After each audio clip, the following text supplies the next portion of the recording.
Friends, welcome back. तो सदन में गुस्से से भड़के अमित शाह विपक्षियों के खोल दिए काले चिट्ठे और वाह, सदन छोड़कर भाग गए विपक्ष।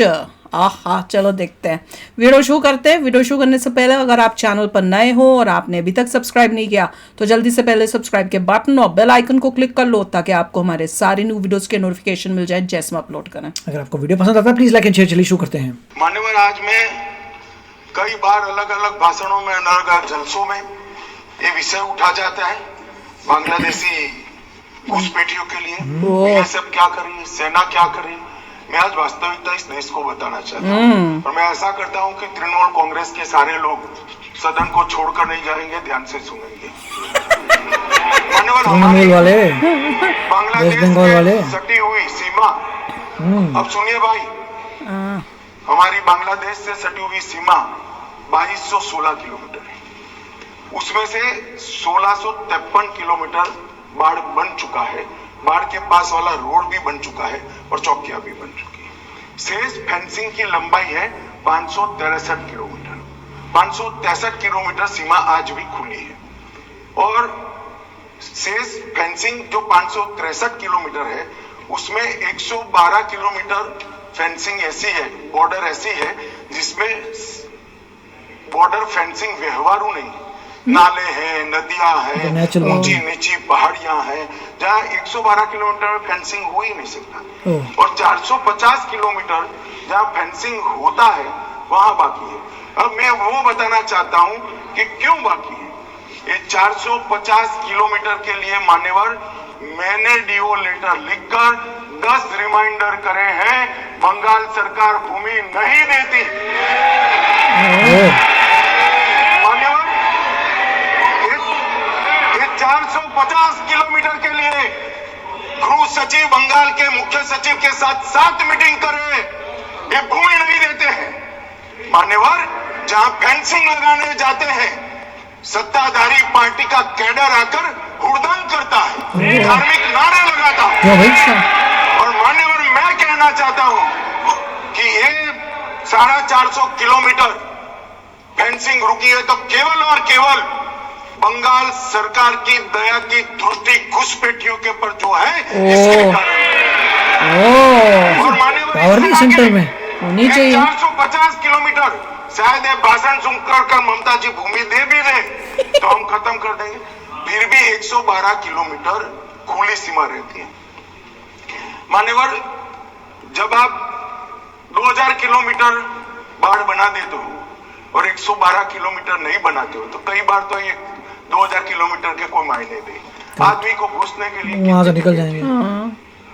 तो 112 किलोमीटर जो नदी है, नाले हैं, एक कठिन ड्रोन लगा लो ना, परिस्थिति है, वहां से लोग आते हैं। 24 आवर सर्वेलेंस सवाल हमें करते हैं, भाग जाएंगे। अभी भी किया, ड्रोन में गोलियों गया, दिल्ली तक आ गए, आपके नाक के नीचे आए।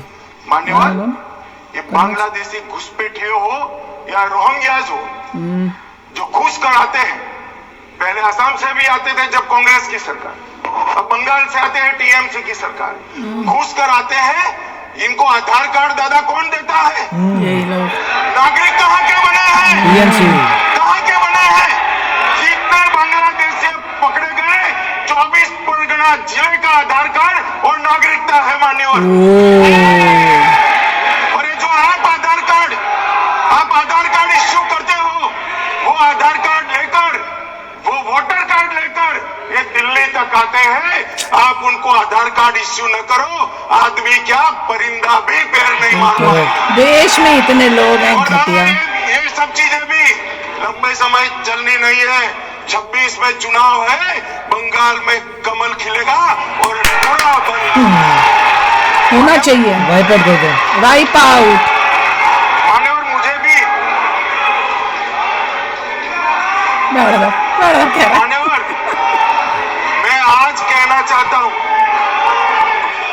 दिल्ली के चुनाव से मैं मौन रहा कि देश का सुरक्षा का प्रश्न है, तू मैं नहीं करना चाहिएगा। बिल्कुल, आज मौका भी है, दस्तूर भी है, इन्होंने सवाल उठाया, मैं बिल भी ये लेकर आया हूँ, इसलिए मैंने देश की जनता को सत्य बताया है। ये 450 किलोमीटर जो आपकी कृपा से खुली हुई है, वहीं से घुसपैठ है, वहीं नागरिक बनते हैं, वहीं आधार कार्ड बनाया जाता है और देश भर में घूमते हैं।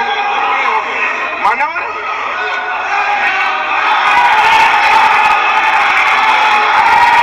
वेस्ट बंगाल ने पहला क्रिएट किया है पूरी वो सब देश का बर्बाद करने में लगे हैं।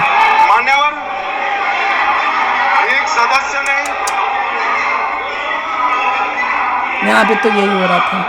मान्यवर एक सदस्य ने मुद्दा उठाया कि पासपोर्ट रैंकिंग में 50वां नंबर है।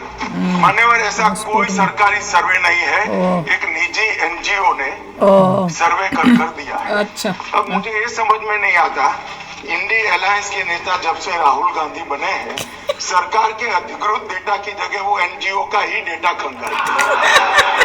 कई बार तो भाषण भी एनजीओ का लिया हुआ। और कई बार छापा बगैर का संविधान भी लहरा देते हैं। मुझे मालूम नहीं क्या हुआ है इस देश में। कनिमोजी जी ने कहा कि इतने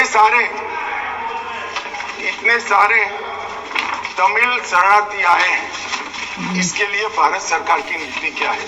बहुत अच्छा मुद्दा है मान्यवर। मेरा भी वो शरणार्थियों के लिए दिल इतना भी दुखता है जितना कनिमोजी का दुख। मगर उन्होंने कहा आपकी नीति क्या है? मैं नीति बताता हूँ। 1986 से जो भारत सरकार का नीति है, और जब आप 10 साल यूपीए सरकार में थे, तब जो आपका नीति था वही हमारा नीति है। वो क्या है? ये तो 74 से आए। अब 10 साल तक दयानिधि जी भी मंत्री थे, बालू जी भी मंत्री थे, कुछ नहीं किया, कुछ नहीं किया। और हमें सवाल कर रहे हैं कि आपने क्या किया?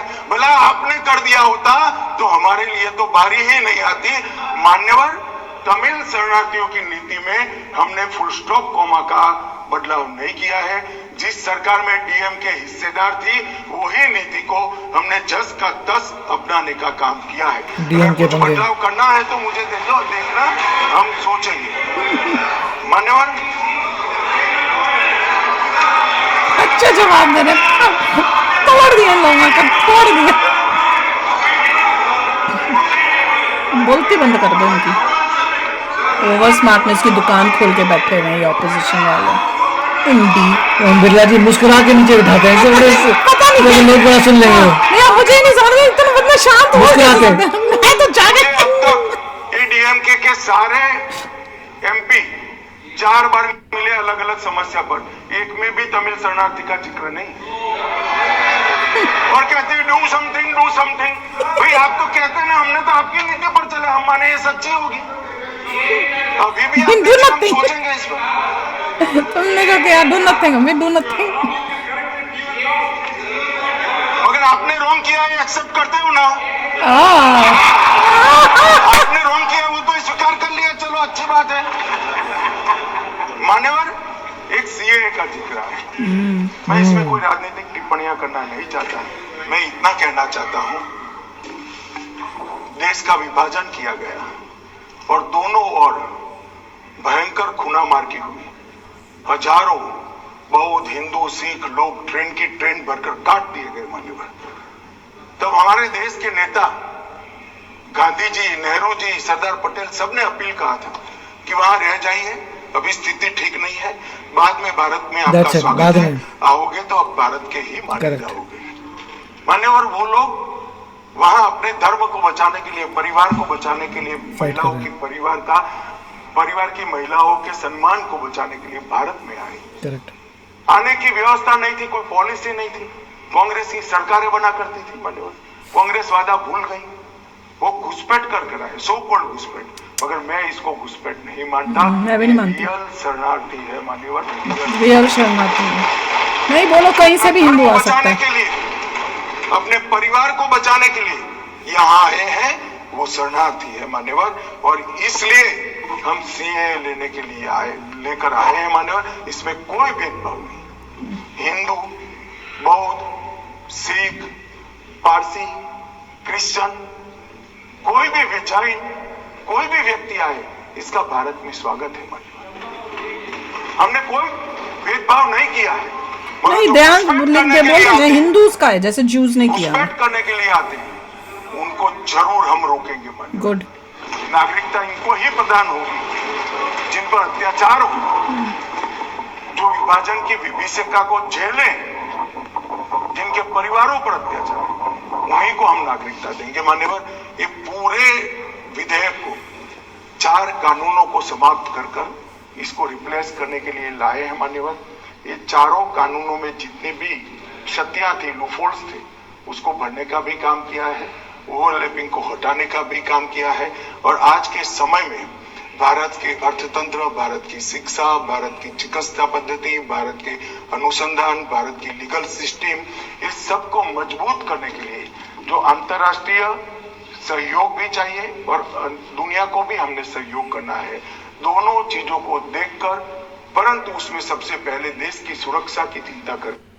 फैंटास्टिक, जिस तरह से बताया और बोला और उनकी बेइज्जती की ना, उनको तो फोड़ दिया। जहाँ जहाँ रीजनल पार्टीज हैं लफड़ा कर रही हैं। देख लो, सिक्योरिटी के लिए फेंसिंग टीएमसी नहीं की लगवाने बात दे रहे। की, डीएमके की बात की, सारी जितनी भी हैं रीजनल पार्टीज, वो अपने वोटर बेस के लिए गलत कार्य कर रहे हैं। पूरी कंट्री का ही जो है वो चेंज कर रही हैं। हुलिया चेंज कर रहे हैं अपने कहाँ votes से के लिए। ला कर इलीगली उनको ला के उनको आधार ये कार्ड कह दे रहे रहे हैं हैं, कि वेस्ट वोटर बंगाल का में वो आधार कार्ड कार्ड, मिलता है, वही का आधार कार्ड मिल गया, फिर जगह और खराब वो हो गई। दिल्ली तक पहुंच गए हैं उसके पर्पज से। और अब इनको पता चल चुका है कि कैसे हो रहा है, कहाँ से आ रहा है, और कि उनको मिल रहे हैं एक्चुअल जो ऑफिशियल पेपर्स, जिसकी जितनी भी वजह मुझे से याद है रेड हुई थी, उसमें जो बंदा पकड़ा गया था कहता मैं तो यहाँ से आता हूँ, वो सब के सब एक ही ये एरिया से यही आए हैं। एरिया से थे, सब एक ही इलाका बोल रहे थे। बहुत ही और अब देखो, जैसे यूएस में लोगों को पता चल रहा है कि कितनी गड़बड़ हो रही है, हमारी पूरी कंट्री की डेमोग्राफी चेंज होती जा रही है। अभी तो इतनी न्यूज आती है कि गुंडे मवाली इलीगली आके वो बैठे हुए हैं और गवर्नमेंट ने कुछ किया ही नहीं, एजेंसीज ने उनको पकड़ा ही नहीं, बल्कि जब उनको पकड़ के भेज रहे हैं जेलों के अंदर तो इनको तकलीफ हो रही है। वो उसके लिए उनके लिए लड़ रहे हैं जो मतलब एक तो इलीगल और ऊपर से जो गलत काम, इतने बड़े बड़े गलत काम किए गुंडे मवाली हैं, उनके लिए लड़ रहे हैं। तो वही हाल जो है इंडिया में भी है। पर अच्छी बात यह है कि यहाँ पे बीजेपी आ गई है और यहाँ पे ट्रंप आ गया है, और दोनों जो है अपनी कंट्री के लिए सारे ये गंद को साफ कर रहे हैं। वही है, देखिए देखना पड़ेगा कि लोगों को वेस्ट बंगाल के समझ आता है नहीं समझ आता। नहीं आएगा तो बहुत ही दुख की बात TMC होगी। को क्यों लेके आते हो? एग्जैक्टली, क्योंकि देखना चाहिए कि जो अपनी कंट्री की सिक्योरिटी के अंदर बाधा डाल रहे हैं वो इससे घटिया कौन हो सकता और है। वेस्ट बंगाल में विमेन के अगेंस्ट इतने सारे अत्याचार हुए हैं, उसको भी कोई रोक नहीं पाया। नहीं रोक पाया। और राहुल गांधी का जिस तरह से बेइज्जती की है, कमाल किया है कि भैया एनजीओ के तुम ले आते हो कि कितने नंबर पे है, वो तो एनजीओ की कई बार स्पीच भी लेके आ जाता है, उन्हीं की स्पीच पढ़ता है कि इस टाइप के तो लीडर्स देश में बैठे हुए हैं तो क्या होगा देश का। तो चलो यार, आप भी शेयर करना अपने थॉट्स। चलते हैं, मिलेंगे नेक्स्ट वीडियो में बहुत ही जल्द। Till then take care and bye bye. तो अगर आप मेरे इस चैनल पे नए हो तो जल्दी से सब्सक्राइब के बटन को हिट करो और बेल आइकन को क्लिक करो, ताकि आपको मेरा जब नया वीडियो मैं लगाऊं आपको उसके बारे में जल्दी से पता चल जाए।